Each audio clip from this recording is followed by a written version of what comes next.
6개월 전 강을 건넌 60만 명 중에 3만 명만이 살아 돌아왔습니다. 나폴레옹에게 치명타를 날린 최악의 패배가 러시아 원정이었다는 거죠. 배운숙의 호락호락한 세계사 제44편입니다. 나폴레옹 신화의 종말 러시아 원정 시작하겠습니다. 나폴레옹의 어릴 때 모습이죠. 나폴레옹도 이럴 때가 있었습니다.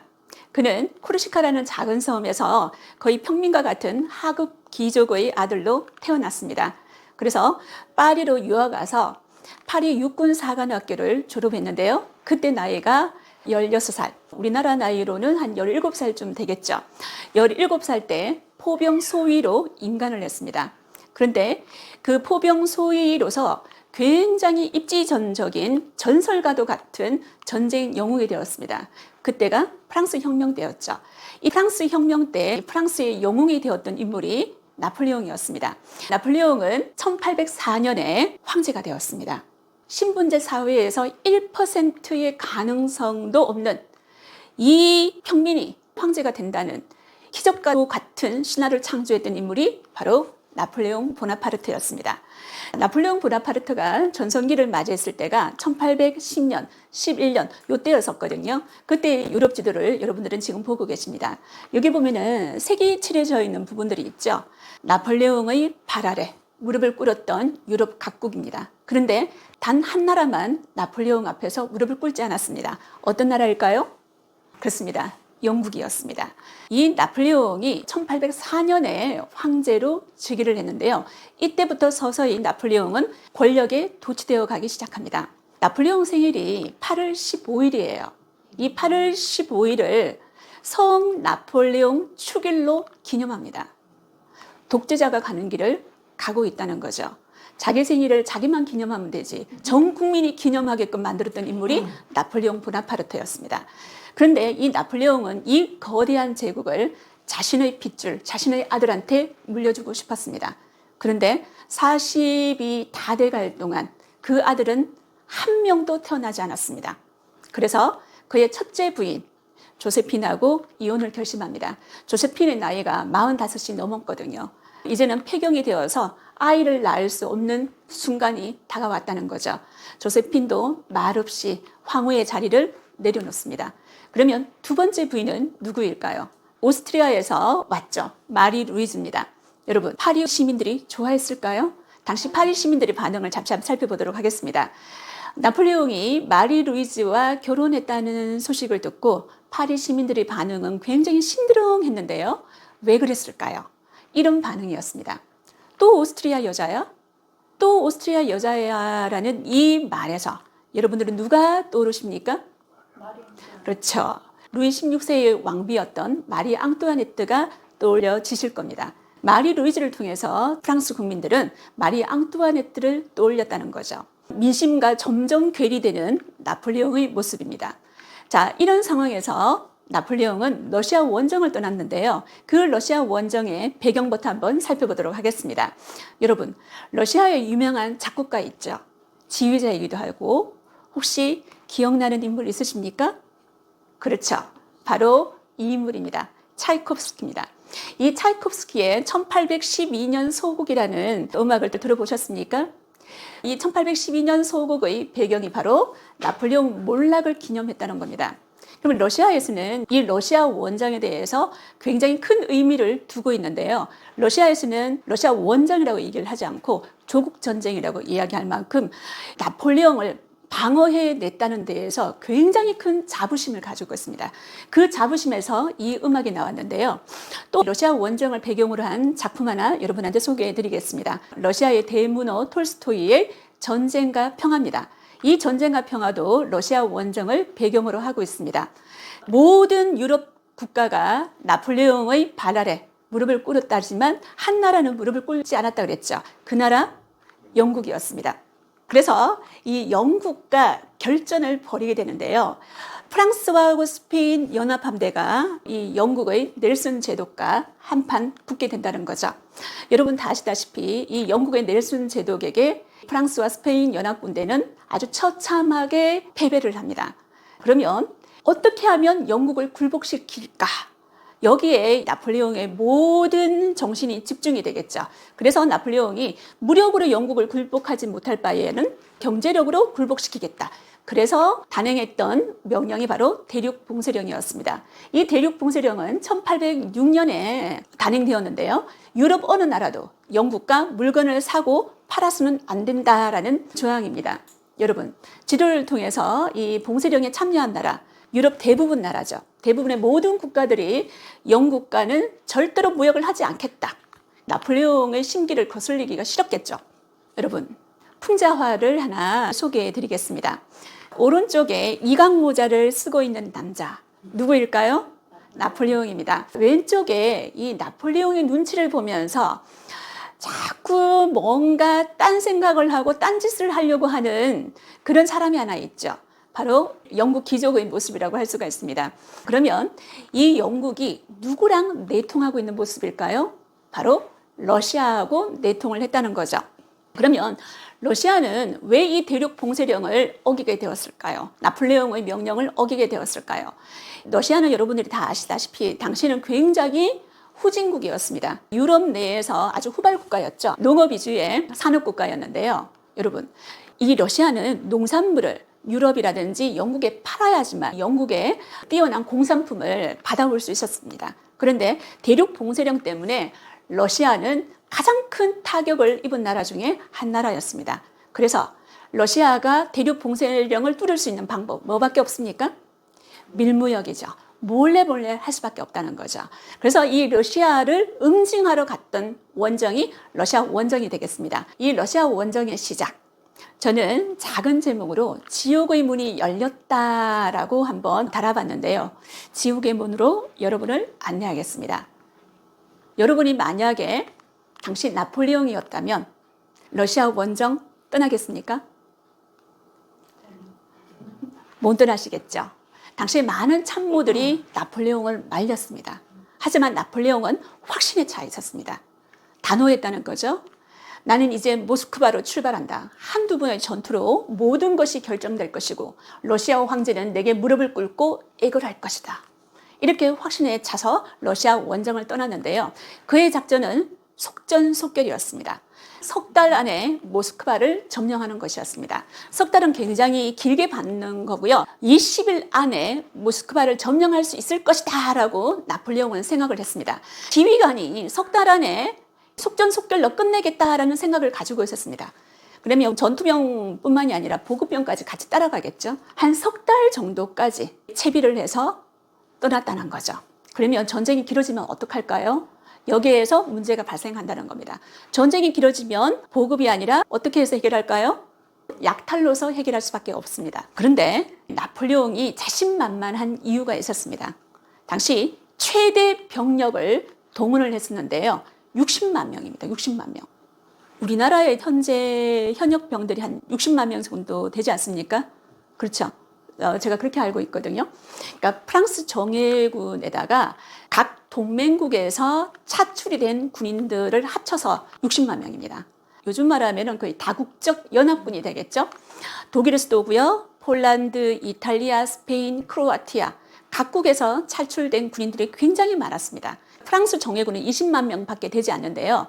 여기에서 우리는 어떤 문제점이 생길 것이라는 것을 유추할 수가 있습니다. 충성도가, 예국심이 프랑스 정예군만큼 되지는 않겠죠. 이 연합군이. 자, 어떤 일들이 벌어지는지 한번 살펴보도록 하겠습니다. 우선 나폴레옹이 러시아 쪽으로 가기 위해서는 이 강을 건너야 됩니다. 그 강이 바로 네만 강이 되겠습니다. 카이사르가 루비콘 강을 건넜습니다. 루비콘 강을 건너면서 뭐라고 말했다고요? 주사위는 던져졌다. 승부수를 던졌다는 거죠. 나폴레옹은 네만 강을 건너면서 주사위를 던졌습니다. 자기 인생의 모든 것을 걸고 승부수를 던졌다는 거죠. 그런데 어떤 일이 벌어졌을까요? 나폴레옹이 60만 명이라는 거대한 병력을 동원해서 출발했을 때는 6월 달이었습니다. 그러니까 6월 달 기온, 봄이 끝나고 여름이 오는 시기입니다. 러시아의 여름 역시 정말 덥다는 거죠. 이 더위에 탈진하는 병사들이 굉장히 많았습니다. 열사병에도 걸리고요. 피로는 더욱더 누적이 되겠죠. 그래서 탈영하는 병사가 속출을 했습니다. 지금 내만강을 건너는 나폴레옹 군대의 그림 자료를 여러분들은 보고 있는데요. 이때가 6월 24일이었습니다. 당시 탈영병이 속출해서 병력 수가 25%나 줄었습니다. 그리고 60만 명에서 15만 명 정도가 또 사라졌습니다. 탈영하기도 하고 탈진해서 죽기도 하고 이런 일들이 비일비재했다는 거죠. 자, 지옥의 문이 서서히 열리고 있을 것 같지 않습니까? 여러분들이 지금 모스크바까지 가는 진경로를 보고 있는데요. 굉장히 보급선이 길죠. 이 보급선이 길면 길어질수록 프랑스 군대한테 훨씬 더 불리해지죠. 그런데 이 러시아 군도 이 프랑스의 대군을 막아낼 여력이 없었습니다. 병력도 프랑스 군의 반밖에 되지 않아 가지고요. 그들이 할 수 있는 단 하나, 도망치는 것밖에 없었습니다. 그래서 당시 러시아의 전략은 후퇴, 또 후퇴. 절대로 싸우지 않았습니다. 이때 이 러시아의 황제가 알렉산드로 1세였거든요. 알렉산드로 1세가 사령관을 교체를 했습니다. 러시아군 총사령관 쿠투조프입니다. 이 쿠투조프가 굉장히 나폴레옹한테 나중에 큰 타격을 주게 되는데요. 이 쿠투조프하고 나폴레옹 대군이 보르디노에서 마주쳤습니다. 상처뿐인 승리, 보르디노 전투라고 제가 제목을 한번 달아봤는데요. 그때가 9월 7일이었습니다. 이때 보르디노의 위치 잠시 한번 살펴보도록 하겠습니다. 이 보르디노는 모스크바와는 한 110km에서 한 120km 떨어져 있습니다. 대구에서 부산 간 거리가 한 110, 120 정도라고 제가 알고 있거든요. 딱 그 정도라고 보면 될 것 같습니다. 모스크바 턱밑까지 나폴레옹 군대가 도달을 했다는 거죠. 얼마나 무서웠을까요? 이 보르디노에서 쿠투조프는 나폴레옹 대군을 막아내야 됐습니다. 어떻게든 타격을 줘야 됐거든요. 보르디노 전투가 벌어지는 벌판을 지금 여러분들은 보고 있는데요. 새벽 6시 반부터 시작해가지고 오후 3시까지 쉬지 않고 끊임없이 이런 포격전이 일어났다는 거죠. 큰 전략 전술은 없었습니다. 서로 죽이고 또 죽이고 네가 죽지 않으면 내가 죽는다 이런 정신으로 계속 싸웠다는 거죠. 이 전쟁은 그 뒷날 새벽까지 계속 이어졌는데요. 러시아군이 퇴각하고 난 뒤에야 보르디노 전투는 끝날 수가 있었습니다. 러시아 측 사상자가 4만 5천 명입니다. 하루 만에 4만 5천 명이에요. 얼마나 끔찍했을까요?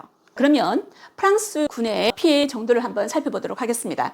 포탄이 12만 개가 손실이 되었고요. 탄약통 30만 개, 병사가 2만 8천 명 정도가 전사했다고 알려져 있는데요. 전사자 수는 2만 8천 명이지만 부상자가 어마어마했다는 거죠. 3만 명 이상, 거의 4만 명에 가까웠습니다.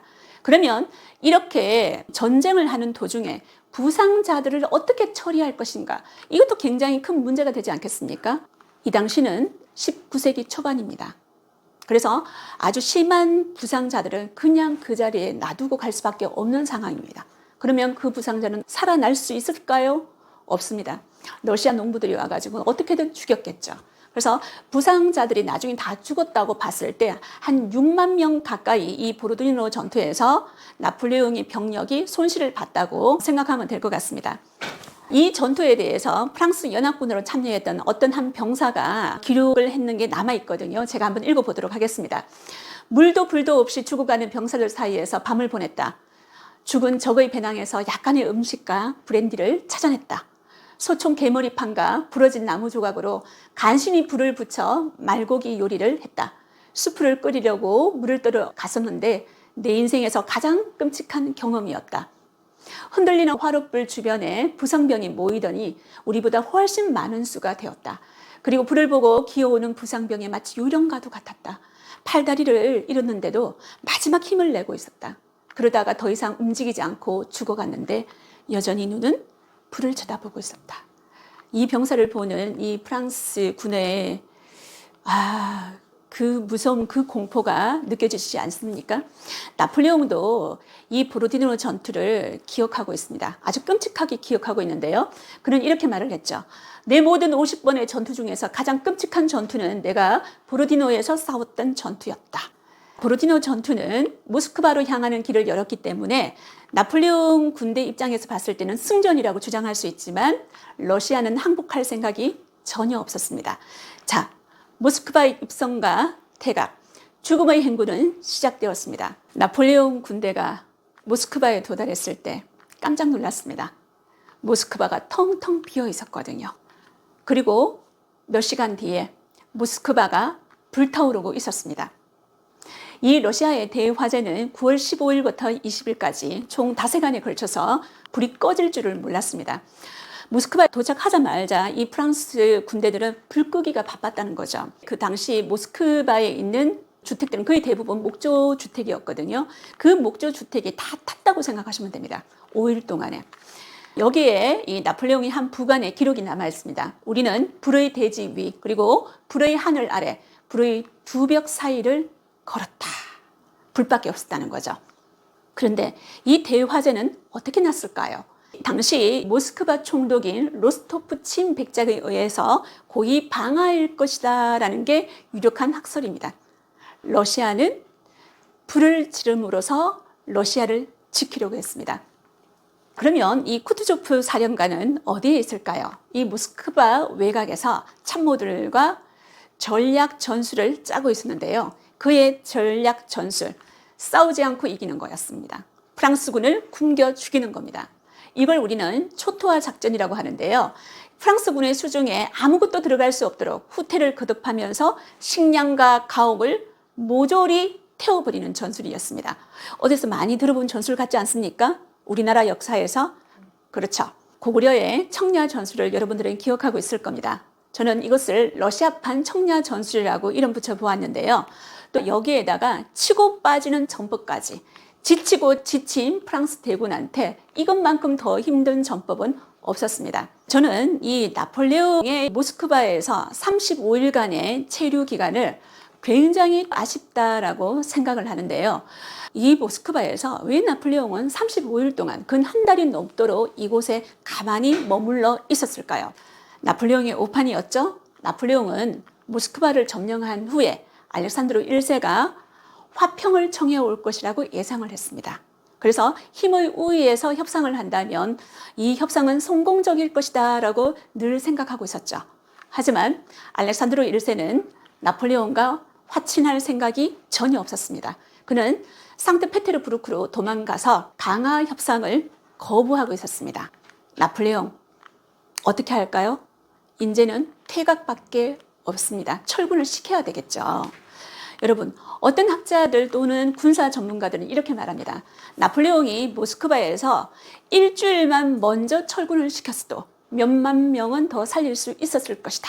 그러니까 참모들이 빨리 퇴각해야 된다라고 수없이 권유했음에도 불구하고 나폴레옹은 자신의 생각, 자신의 아집에 빠져 있었다는 거죠. 알렉산드로 1세가 화평을 청해 올 것이다 라는 그런 꿈에 부풀어 있었다는 거죠. 결국은 퇴각을 하기로 결심을 했습니다. 10월 19일 나폴레옹군 10만 명은 모스크바에서 떠났습니다. 그리고 10월 말에는 남아있던 후위 부대가 퇴각을 개시를 했죠. 그런데 여러분 잠깐 진군로와 태광로가 그려진 화면을 잠깐 보시겠습니다. 이 주황색 부분이 나폴레옹이 모스크바로 진군했을 때의 진군로거든요. 그런데 파란색 부분을 잠깐 한번 보시겠습니다. 오른쪽. 모스크바에서 퇴각할 때는 왔을 때하고 다른 길, 새로운 길로 갔죠. 그런데 다시 원래 왔던 길과 합쳐집니다. 이걸 군사 전문가들은 가장 큰 또 하나의 실수라고 얘기를 합니다. 나폴레옹이 진군했을 때 어떤 일이 있었습니까? 이 프랑스 군대에 의해서 그 진군로에 수많은 마을이 약탈당했습니다. 그리고 러시아 군대에 의해서 청야 전술에 인해 가지고 또 식량과 수많은 논밭이 다 불타버리고 없는 아무것도 먹을 것도 없는 약탈할 것도 없는 허허벌판이었다는 거죠. 1위로 태강로를 정했다는 게 나폴레옹의 또 하나의 실수라고 할 수가 있습니다. 그러니까 새로운 길로 왔으면 계속 새로운 길로 갔었으면 됐는데 여기에서 러시아군을 만났기 때문에 방향을 바꾸다 보니까 원래 왔던 길로 되돌아가게 되었다는 겁니다. 자, 11월 중순이 되었습니다. 러시아에는 겨울이 왔겠죠. 모스크바에서 출발한 군인 약 10만 명 중에 이제는 4만 명만 남게 되었습니다. 쿠투조프 사령관, 추격자가 되겠죠. 이 추격자 쿠투조프한테는 빅픽처가 있었습니다. 큰 그림이 있었는데요. 베리지나 강에서 프랑스 대군을 완전히 몰살시킬 계획이었습니다. 이게 그 유명한 베리지나 강 전투입니다. 베리지나 강을 프랑스 군이 도달한다 그러면 이 강을 건너야 되겠죠. 강을 건너기 위해서는 뭐가 필요합니까? 다리가 필요하겠죠. 쿠투조프 사령관은 그 다리를 폭파해버립니다. 그러면 여기에서 이 프랑스 대군을 포위할 수 있다라는 생각을 쿠투조프 사령관은 했다는 거죠. 그런데 나폴레옹 군대에는 이런 전투 공병이 있었습니다. 영하 30도의 물속에서 부교를 건설하는 프랑스군. 그 모습을 여러분들은 보고 있습니다. 여러분, 어떤 생각이 드십니까? 영하 30도예요. 그 강물 속은 더 차갑겠죠. 얼음 조각이 막 떠다니고 있었습니다. 그 얼음 조각에 허리가 잘려가는 전투 공병도 있었습니다. 그리고 이 강 물살이 너무나 강했기 때문에 떠내려가는 병사들도 많았겠죠. 당시 살아남은 전투 공병이 얼마 있지 않았습니다. 42명 정도로 생각하고 있는데요. 그 42명밖에 되지 않는 전투 공병이 이 부교 2개를 건설했습니다. 그러면 부교를 건설할 때 쿠투조프 사령관과 러시아 대군은 가만히 있었을까요? 그 쿠투조프 부대를 유인하는 프랑스의 다른 병사들이 있었다는 거죠. 그러니까 다른 곳에서 이 쿠투조프 장군이 이끄는 러시아군을 붙들어 놓는 동안 이 42명 전투 공병들이 이 부교 2개를 건설했다는 거죠. 이 부교 위를 건너가고 있는 4만 명의 나폴레옹 대군들을 여러분들은 보고 있습니다. 그러면 여기에서 궁금한 거, 그 42명의 전투 공병들은 어떻게 되었을까요? 다 죽었습니다. 탈진을 했습니다. 탈진을 해서 도무지 건너갈 힘조차도 없었다는 거죠. 그리고 러시아군이 다가와도 어떤 저항도 할 수가 없었습니다. 이 전투 공병을 이끌었던 장군이 바로 에블레 장군입니다. 이 에블레 장군의 지휘하에 그 전투 공병들은 전장에서 프랑스 군대를 위해서 장렬히 산화했습니다. 그래서 오늘날도 이 프랑스 군에서는 이 전투 공병을 잊지 않습니다. 프랑스의 전투 공병의 지금 모습인데요. 이 프랑스 베르지나 전투의 숨은 영웅 전투 공병들을 기념하기 위해서 아직까지 이 전투 공병들은 프랑스 군대에서 굉장히 추앙받는 그런 존재들입니다. 전투 공병이 상징하는 게 있어요. 도끼 있죠? 그리고 긴 가죽 장갑이 있습니다. 그리고 가죽 앞치마. 이게 바로 이 프랑스 전투 공병을 상징하는 거라고 생각하면 될 것 같습니다. 그런데 이 러시아에는 쿠투조프 장군 말고도 또 한 명의 장군이 있습니다. 제너럴 윈터, 바로 러시아의 동장군이죠. 시간은 점점 12월 달로 다가왔죠. 겨울이 점점 깊어졌습니다. 당시 12월 6일 날의 기온이 영하 38도입니다, 여러분. 영하 38도. 퇴각하는 프랑스 대군 머리 위로 하얀 눈이 내렸습니다. 마치 죽을 때 입는 수의를 입은 모양처럼 프랑스 대군들의 옷이 하얗게 눈으로 덮여 있었습니다. 얼마나 추웠을까요? 추위하고 스트레스하고 피로가 합쳐졌을 경우에 어떤 연구에 따르면 물질 대사가 원활하지 못해가지고 하루 500칼로리를 섭취해도 극히 일부만 흡수된다고 합니다. 500칼로리를 섭취해도 아사자가 속출하겠죠. 당시 프랑스 기병대가 말을 타고 가지 않습니까? 사람보다 말이 더 많이 먹습니다. 겨울에 초원이 있어야지 풀을 먹이거나 아니면 공유를 먹여야 될 건데 군인이 먹을 식량도 없는데 어떻게 말한테 먹이겠습니까? 그러니까 말도 수도 없이 죽어갔거든요. 말이 죽었을 때 프랑스 군인들은 제일 좋아했습니다.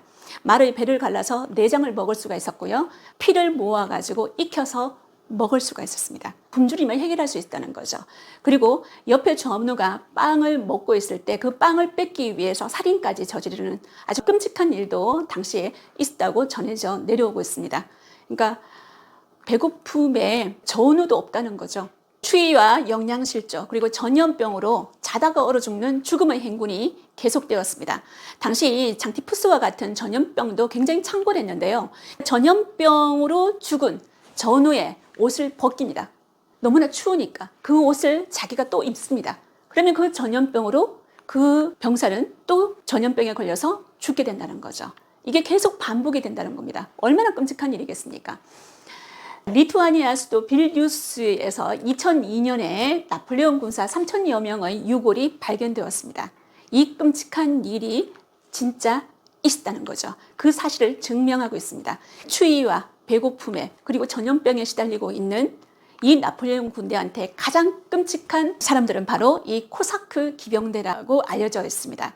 저는 이 코사크 기병대한테 프랑스 군의 저승사자라고 타이틀을 붙여보았는데요. 정말 저승사자보다 더 무섭습니다. 이 코사크 기병대는 이 러시아 남부 쪽에서 러시아로부터 자치권을 얻으면서 러시아가 다른 외부와 전쟁을 할 때 도와주는 그런 역할을 하고 있습니다. 그러니까 초원위의 전사라고 할 수가 있죠. 그래서 굉장히 무서웠다는 거죠. 이 코사크 기병대 수만 명이 퇴각하는 프랑스 군대에 달려들어가지고요, 마치 사냥하듯이 했습니다. 끔찍한 일이 정말 많이 벌어졌다는 거죠, 이들에 의해서. 그래서 6개월 전 강을 건넌 60만 명 중에 3만 명만이 살아 돌아왔습니다. 나폴레옹에게 치명타를 날린 최악의 패배가 러시아 원정이었다는 거죠. 그런데 이 최악의 패배 러시아 원정에서도 나폴레옹에게 끝까지 신의를 지켰던 두 명의 명장 소개하겠습니다. 우선 외젠 드 보아르레라는, 보통 외젠이라고 얘기를 하죠. 외젠입니다. 이 외젠은 나폴레옹의 의붓아들이 되겠습니다. 나폴레옹이 첫째 부인한테 자녀가 2명이 있었거든요. 첫째 부인 조세핀이 2명의 자녀를 데리고 나폴레옹하고 결혼을 했으니까 자녀는 아니지만 굉장히 자기 친아들처럼 이 외젠을 사랑했다고 합니다. 이 외젠 또한 양아버지 나폴레옹을 자기 친아버지 이상 따르고 좋아했다고 합니다. 이집트 원정을 나폴레옹이 갔을 때 자기 친어머니 조세핀이 바람을 피웠습니다. 그때 외젠이 어머니 조세핀에게 몰래 편지를 써서 바람 피우는 것을 멈추어라고 어머니한테 간곡하게 부탁할 정도로 외젠은 나폴레옹을 따르고 또 따랐다고 얘기를 하죠. 이 러시아 원정 때 역시 외젠은 나폴레옹과 함께 했습니다. 그리고 외젠이 가는 곳곳마다 승리를 거두었던 전투도 굉장히 많이 있었습니다. 그리고 또 한 명의 명장입니다. 미셸 레 장군이라고, 이 프랑스에서는 굉장히 유명한 장군입니다. 가장 마지막으로 러시아 땅을 떠난 프랑스인으로 알려져 있습니다. 미셸 레 장군. 여러분, 이 프랑스 대군이 움직일 때 생명을 유지하는데 선두에 서는 게 유리할까요? 후위에 서는 게 유리할까요? 당연히 선두에 서는 게 유리할 겁니다. 약탈품을 가졌을 때, 전리품을 가졌을 때 빨리 자신이 그 약탈품으로 배고픔을 해결할 수도 있고 자신의 생명을 지킬 수가 있습니다. 그러니까 후위에 따라오는 병사들이 가장 위험하고 가장 힘들겠죠. 그 후위를 든든하게 맡았던 인물이 미셸 레 장군입니다. 미셸 레 장군은 이런 말을 했다고 알려져 있죠. 저는 끝까지 후위를 맡겠습니다. 그래서 나중에 나폴레옹이 영웅 중에 영웅이라고 평가했던 인물이 바로 미셸 레 장군입니다. 나폴레옹이 나중에 엘바섬을 탈출하고 세인트 헬레나 섬에서 죽을 때까지 서서히 몰락의 길을 걸을 때 미셸 레 장군도 나폴레옹과 함께했습니다. 미셸 레 장군도 역시 감옥에 갇히게 되고 결국은 사형을 당하게 되었는데요. 그때 미셸 레 장군은 자신을 사격하려는 프랑스 군대에게 마지막 명령을 내렸습니다. 마지막 명령을 내린다, 병사들이요. 내 심장을 향해 발사. 그는 끝까지 프랑스 대군의 사령관이고 원수였습니다. 마지막으로 나폴레옹의 몰락입니다. 나폴레옹은 러시아 원정을 끝내고 난 다음에 이런 공고문을 내걸었습니다. 추위가 갑자기 심해져서 11월 14일에서 15일 사이의 밤에는 영하 16도 이상 떨어졌다. 길이 얼음판이 되어 기병, 포병, 보급품을 나르는 말들이 밤마다 무더기로 넘어져 죽었다. 수백이 아니라 수천이 죽어나갔다. 나폴레옹은 패전의 원인이 날씨 탓이라고 얘기를 했습니다. 여러분도 날씨 탓이라고 보십니까? 나폴레옹의 참모의 말에서 이 패전의 원인이 날씨 탓만 아니다라는 것을 우리는 짐작할 수가 있습니다. 승리에 익숙했던 우리는 러시아에서 그 대가를 치렀다. 우리는 퇴각이라는 걸 몰랐다. 그 긴 실패를 겪는 동안 황제는 처음부터 끝까지 확신에 차 있었다. 늘 그의 편이었던 운명의 여신이 자신을 저버릴 수 있다는 생각은 하지 못했다. 1814년 3월 31일 반불 동맹군이 파리에 입성을 했습니다. 러시아, 프로이센, 그리고 영국, 여기에 나폴레옹의 장인이 되죠. 프란츠 1세가 이끄는 오스트리아마저 반불 동맹군에 합류했다는 소리를 듣고 나폴레옹은 좌절합니다. 나폴레옹은 항상 전쟁에 나갔을 때 이 가죽 주머니에 독약을 넣고 다녔다고 합니다. 이때 한번 독약을 마셨다고 해요. 포도주에 태워서 한번 마셨는데 실패로 끝났다고 하죠. 나폴레옹은 이런 말을 했습니다. 1년 전에는 전 유럽이 우리와 함께 진군하고 있었다. 오늘은 전 유럽이 우리를 향하여 진격하고 있다. 나폴레옹이 이 퐁텐블로 성에서 자신의 왕관을 내려놓습니다. 양위를 한 후에 엘바섬으로 추방을 당하게 되는데요. 여러분, 이 엘바섬으로 추방당하기 전에 나폴레옹은 장군은 장군이었나 봅니다. 자신의 병사들을 찾습니다. 그리고 자신의 병사들에게 마지막 작별을 고하고 그의 유배지 엘바섬으로 떠났습니다. 그 엘바섬에서 나폴레옹은 황제였다고 합니다. 엘바섬의 황제. 거기에서 재무장관 여러 가지 관직을 몇몇 부하들한테 다 임명을 해놓고요. 또 올리브 나무도 심고 그러니까 경제적으로 굉장히 이 엘바섬을 도약시켰던 인물이 또 나폴레옹이다라고 평가를 하는 인물도 있습니다. 그런데 이 엘바섬을 탈출해서 그의 천하는 100일 안에 끝났습니다. 그리고 영국에 의해서 세인트 헬레나 섬으로 끌려갔는데요. 여러분, 세인트 헬레나 섬 위치 한번 보시겠습니다. 아프리카가 보이십니까? 이 남대서양 한가운데 유배됐습니다. 이 서아프리카에 보면 앙골라라고 있는데요. 이 앙골라 서해안에서 한 280km 정도 떨어진 곳이 세인트 헬레나 섬입니다. 영국이 왜 이곳에 나폴레옹을 유배시켰을까요? 다시는 탈출 못하게. 엘바섬에서 탈출했지 않습니까? 근데 세인트 헬레나 섬에서는 절대로 탈출 못하게 꽁꽁 묶어 놓았다는 거죠. 그런데 이 영국이 허드슨 노 총독으로 하여금 나폴레옹 감시를 막게 했습니다.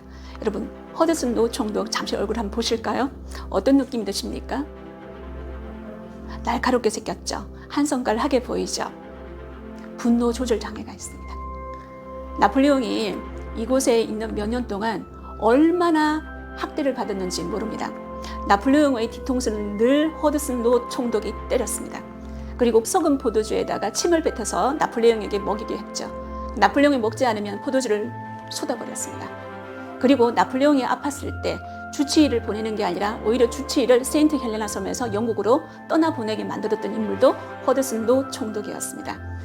늘 나폴레옹의 뒤통수를 누가 가격했다? 이 허드슨 노 총독이 가격을 했다는 거죠. 이 세인트 헬레나 섬에서 몇 년 동안 유배를 당하면서 나폴레옹이 얼마나 처참하게 살았는지 짐작이 되시죠?